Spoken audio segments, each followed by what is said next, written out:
In this video, you'll get an overview of the steps you need to take to set up the React Native development environment. In this Setting Up the Development Environment page of the React Native website, which you can find a link for in the additional resources, you'll find two options: Expo Go Quick Start and React Native CLI Quick Start. If you're a beginner to mobile development, the easiest way to get started is with Expo Go. If you're already familiar with mobile development, then React Native CLI may be the better choice. Keep in mind that to be successful in this course, you do not need all of the packages that come along with the React Native CLI installation. The Expo Go installation will have everything that you need. Let's compare the two approaches.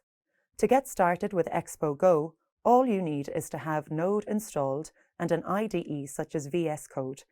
In the terminal of your IDE, you can then run the command shown on the page. It is a quick process that will take around 5 minutes. With React Native CLI, there are several approaches you can take.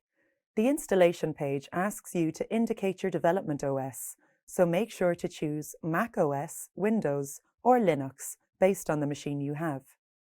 You'll then also have to choose your target OS, which can be Android or iOS.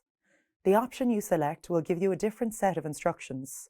If you're a cross-platform developer, you can follow the steps for installing both.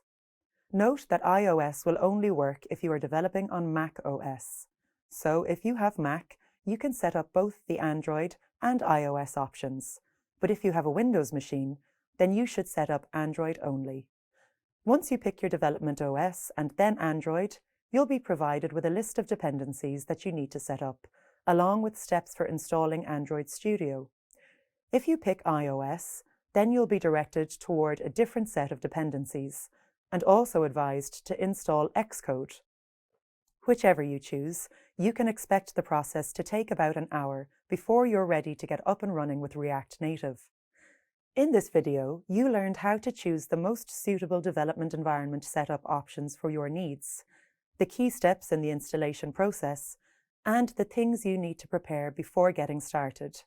You're now ready to dive into the world of React Native development.